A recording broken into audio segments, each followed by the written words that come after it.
14th, the 28 men arrived on Elephant Island.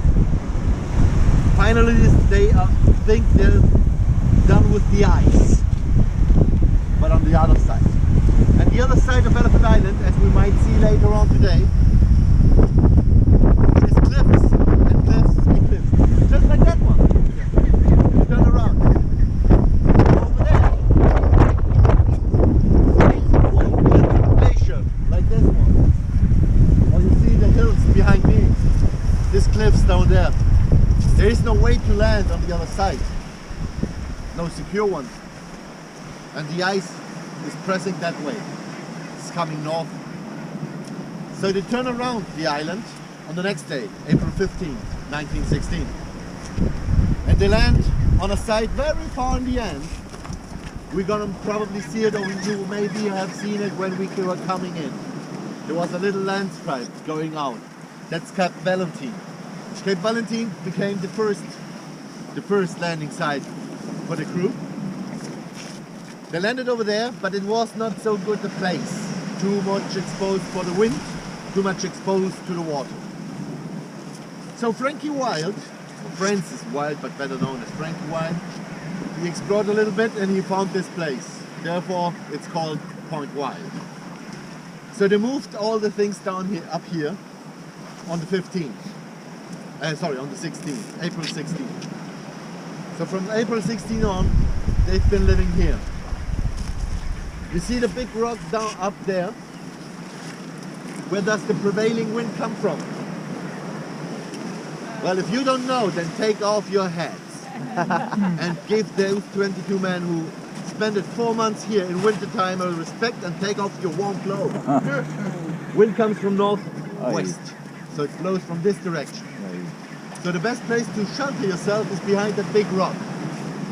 And if you look at the big rock on the bottom left, you see a big rock in the shape of a molar.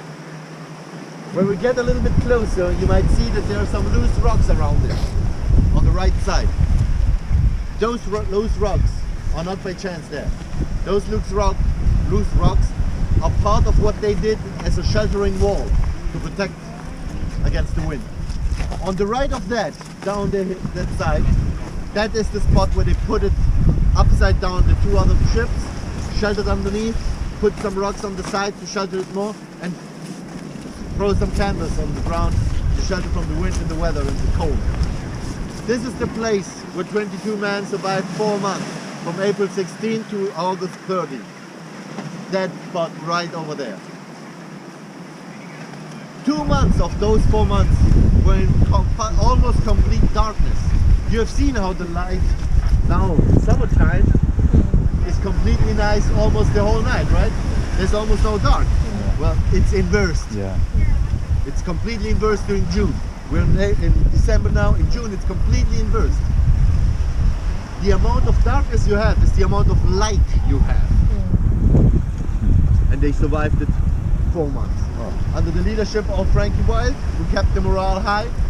Now imagine yourselves, every day he wakes them up in the morning and says, boys, it's time to pack up, because today the boss is picking us up.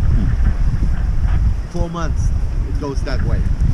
Until in August 30, they see a ship coming in. A small wooden ship. That's the day that they're doing this. That little ship, made of wood, is called Yelcho. It's a Chilean boat, captained by Luis Pardo. Luis Pardo, you can see up there, there's his bust. Luis Pardo, on the 3rd attempt Shackleton did to rescue his men, it was the bi-boat. The little boat accompanying the big boat made of steel and double hull. Well, the Yelcho was a wooden boat, single hull. For those who don't know, it's the protection, how many walls and bottom you have, 1 or 2. So if the ice damages, you have a second one. The other 3 boats, all of steel, all double hulled, they returned. He said, no, we're going. And he came down here and rescued those 22 men. Many will ask why this little ship could do it if the other one could not. I will give you the answer. my opinion, because it's the only pilot with the balls to get those men. I will read you the last letter he wrote before departing to his father. In the northern part of Chile, or the central part. He was down in Punta Arenas in the southern part. He was a pilot of the Chilean Navy. So I will read you that last letter. The task is big, but nothing scares me. I'm Chilean. Yeah, I'm right away. Okay. Two considerations take me to the task to confront these dangers. Save the explorers and bring glory to Chile. I will be happy to achieve what others have not. Or couldn't, better say, couldn't.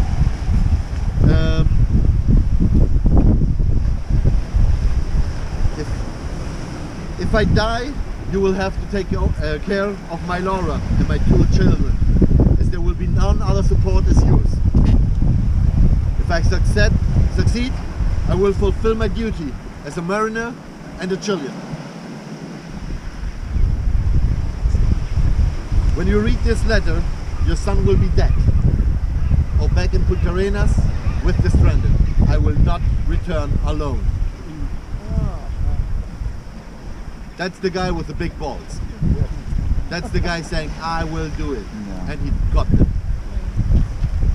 Afterwards he was offered a big fancy reward by the British government. He did reject it under the saying, I did nothing else what any other Chilean mariner would have done. It was my duty. 3 years he got promoted, and 3 years later he quit the Navy, the Marine, Navy, Naval Service. He quit it. Why? Not because he did not love it. He was never again just a Marine, and that's the reason why he quitted it. That's the sort of person he was, and that's why he's standing over there. But it also could have been Frankie Wild, who kept the boys alive for 4 months here, 22 boys.